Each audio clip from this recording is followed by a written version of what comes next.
Before heading out in your classic Jaguar, it's always worth checking your fluid levels. In this video, we're going to show you how to check the brake fluid level on your Jaguar XK120, XK140, XK150 or E-Type like this.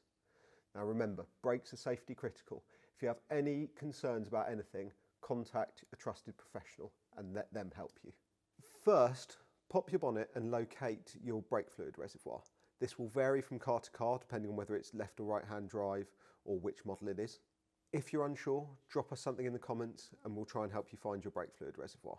On an XK120 or XK140, they have a mechanical clutch, so you'll only have one fluid reservoir for your brakes.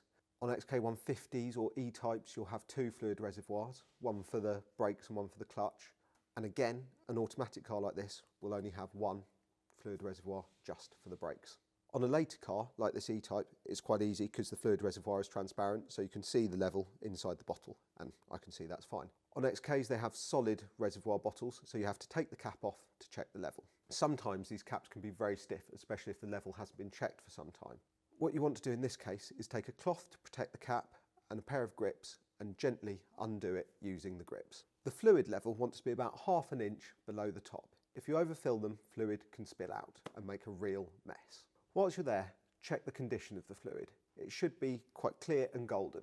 If it's brown and murky, it's probably time for a brake fluid change. If the level is low, you'll want to investigate where your fluid has gone. If there's a leak somewhere, you need to have that attended to. Now, if you are topping up the level, you want to ensure you're using the right product. Most XKs and E-Types will use DOT4 mineral oil, though some will have DOT5 silicone installed, in which case there should be a label warning you of this. Now remember, DOT4 brake fluid can damage paintwork, so ensure you use a funnel to fill it up and careful of those drips. You don't want to make a mess with this stuff. If you found this video helpful, don't forget to like, subscribe and follow. There's more tips and tricks videos on the way, so watch this space and we'll see you on the next one.